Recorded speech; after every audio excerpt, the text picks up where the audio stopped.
Bonjour à tous, bienvenue dans cette nouvelle vidéo. Nous sommes mercredi matin, je ne suis pas habillée, je ne suis pas coiffée, mais je vais rester chez moi aujourd'hui très clairement. Margot est malade, fièvre, mal de gorge, tout, nez qui coule, on adore. 3 jours d'école et ça y est, Margot est malade. Alors peut-être que ce n'est pas lié, mais c'est quand même un curieux hasard.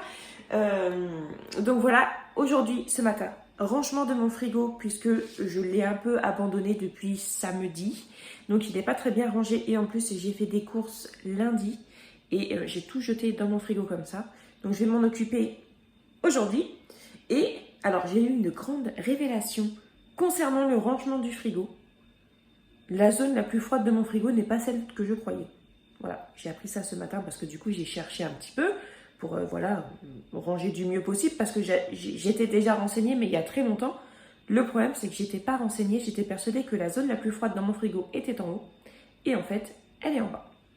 Donc ce qu'il faut savoir c'est que les zones d'un frigo ne sont pas les mêmes dans tous les frigos. Donc voilà, moi j'ai réussi à retrouver la notice de mon frigo et j'ai découvert quelque chose que je vais vous montrer. Il y a un symbole qui indique la zone la plus froide de mon frigo. Et je ne savais pas, je vous montre tout de suite. Alors, ce symbole indique la zone la plus froide du frigo. Donc, on a là et la clayette ici, en fait, qui sépare. Et donc, c'est la zone la plus froide ici. Et c'est donc pour ça qu'on ne peut pas changer l'endroit de la clayette. Contrairement à ici, on peut changer. Et ici, on peut changer. Mais pas là. Voilà, donc je me suis toujours dit, mais pourquoi on peut changer là Et voilà, j'ai ma réponse. Et donc la zone la plus fraîche est ici. Et ici, on a le petit indicateur qui nous montre que c'est OK, mais un peu à la limite. Et on voit bien que mon frigo est bien cradingue. Donc je vais m'occuper déjà de tout vider, de le nettoyer et ensuite de le ranger correctement. Et alors j'ai fait ça bien parce que voilà, en bonne personne qui va faire une vidéo sur le rangement du frigo, et bien j'ai acheté des bacs chez Action. Donc je les ai achetés il y a un petit bout de temps. C'est mon aspirateur qui fait ce bruit. Donc ils ont pris un petit peu la poussière. Je les avais pas lavés justement parce que je voulais les laver juste avant de le faire. Et donc voilà, on va faire une vidéo rangement de frigo avec des bacs. Est-ce que vous aimez ça? Parce que moi j'adore. Moi j'aime bien regarder les vidéos, surtout des Américaines qui rangent leur pantry avec des bacs et tout, le avant-après, t'es là. Ah, c'est trop beau. Mais moi je veux pas faire ça. Déjà parce que j'ai pas de pantry. Donc pantry c'est une réserve en fait de nourriture. Les Américains en général, ils ont quand même une grosse réserve de nourriture, hein, c'est pas les mêmes mentalités. Après, je sais qu'en France, il y a des gens aussi qui font des réserves, mais c'est surtout des réserves par rapport aux promotions. Tandis qu'en Amérique, c'est plus par rapport à s'il se passe quelque chose, ils ont des choses à manger chez eux. Donc moi, j'aurais plus tendance à, voilà, à stocker des pâtes, du riz, des trucs, des denrées non périssables. Mais bref, c'est pas le sujet. Et donc voilà, c'est parti.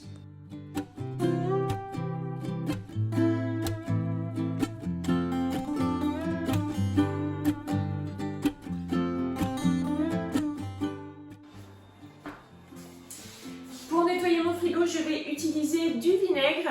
Donc moi j'aime bien utiliser soit du vinaigre, soit de l'alcool ménager pour nettoyer mon frigo. Cette fois-ci ce sera du vinaigre.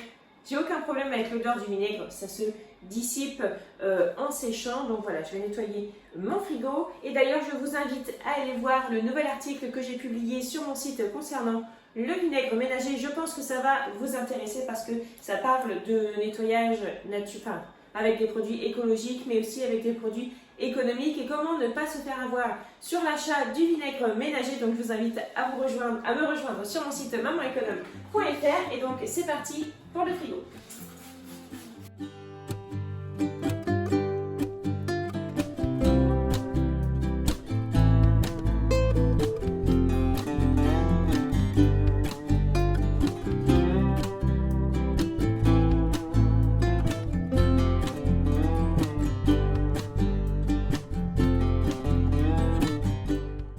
Et voilà, mon frigo est tout propre. Maintenant, je vais le ranger. Alors, j'ai regardé. Donc moi, ça va aller du moins chaud au plus froid. Et le bac à légumes slash bac à bière. Sachant que moi, en fait, les légumes, je ne les mets pas au frigo, à part les carottes et les pommes de terre. Les pommes de terre, j'ai décidé de les mettre au frigo maintenant parce que même au garage, c'est trop chaud, c'est encore trop lumineux pour eux. Et ça germe, ça verdit et tout. Donc, comme je les trouve un peu chers pour le moment, je les mets au frigo pour être sûr de voilà. Et ensuite, tout en bas, la zone froide. Au milieu, la zone moyen froide. Et en haut, la zone tempérée. Donc voilà, je vais ranger ça. Donc ici, ce sera le bac à légumes. Avant, c'était le bac à fromage. Mais de ce que j'ai lu, le fromage, il vaudrait mieux ne pas le garder là. Bon, après, honnêtement, peut-être que je fais un petit peu de zèle. Est-ce que c'est comme ça? Est-ce que c'est le terme approprié? Voilà, je fais peut-être un petit peu de chichi, un petit peu de bluff parce que honnêtement, j'ai jamais eu de problème avec mon frigo. Enfin, j'ai jamais eu de problème avec un truc qui n'était plus bon ou quoi. Mais voilà, je sais pas pourquoi ce matin j'avais besoin de ça. Donc, carottes et les pommes de terre, ici. Voilà. Donc, je vais commencer avec, du coup, la zone la plus froide de mon frigo. Pardon, qui est en bas. Donc, voilà, donc en bas, ça serait tout ce qui est les charcuteries, les viandes, les pâtisseries fraîches et tout ça. Alors, par contre, je tiens à préciser que par rapport à ce que j'ai vu sur Internet, tout le monde ne dit pas forcément la même chose. Hein. Donc, c'est vraiment à prendre avec des pincettes. L'important, c'est quand même de respecter la chaîne du froid. Les charcuteries.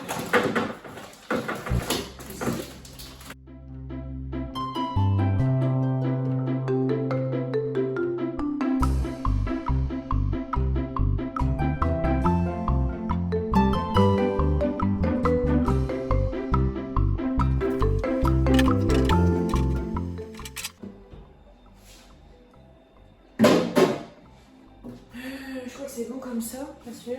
Donc ici, du coup, je vais mettre tout ce qui est les fromages et les produits laitiers entamés.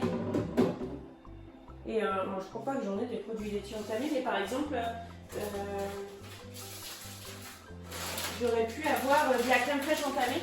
Et ce serait plus ici qu'il faudrait la mettre dans ce coin-là.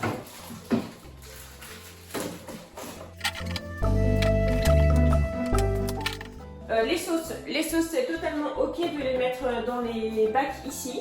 Donc je vais continuer à faire comme je faisais avant.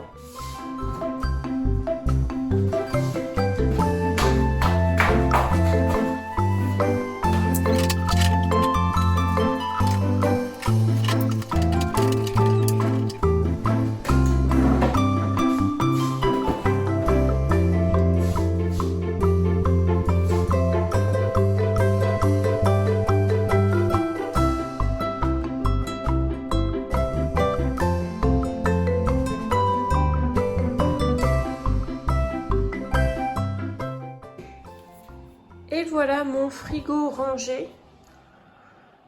Alors, clairement, je pense que ça, j'en ai deux. Je pense que je pense que ça va vite dégager en fait. J'ai l'impression que c'est un peu superflu. Ça, c'est bien pratique parce que c'est grand. Idem, je peux passer deux yaourts. Mais ça, c'est un peu petit. Tu sais, ça pourrait être bien... peut-être pour, je sais pas. Peut-être quand il y a des restes ou quoi, mais enfin, pour l'instant, j'en vois pas l'utilité en tout cas. Donc voilà, donc ici on a la partie la plus froide. Donc tout ce qui va être viande fraîche, tous ces trucs-là, la charcuterie, tout ce qui est assez fragile, les crustacés, tout ça. Ensuite ici on peut mettre tout ce qui est les laitages, les fromages. Pareil ici, tout ce qui ne craint pas beaucoup. Et là, idem. Par exemple ici on peut mettre des fruits, des fruits coupés et tout, des légumes. Voilà. Ce qu'il faut retenir, c'est que la partie la plus froide dans votre frigo, c'est là où vous devez mettre ce qui est le plus fragile. Donc tout ce qui est charcuterie, les viandes fraîches, les crustacés, patati, patata. Et voilà. Mon frigo, il est mieux organisé que ma vie. Ah si, je vais peut-être trouver une utilité. J'ai un poivron qui est en fin de vie, ici. Voilà. Hop, comme ça au moins je le vois.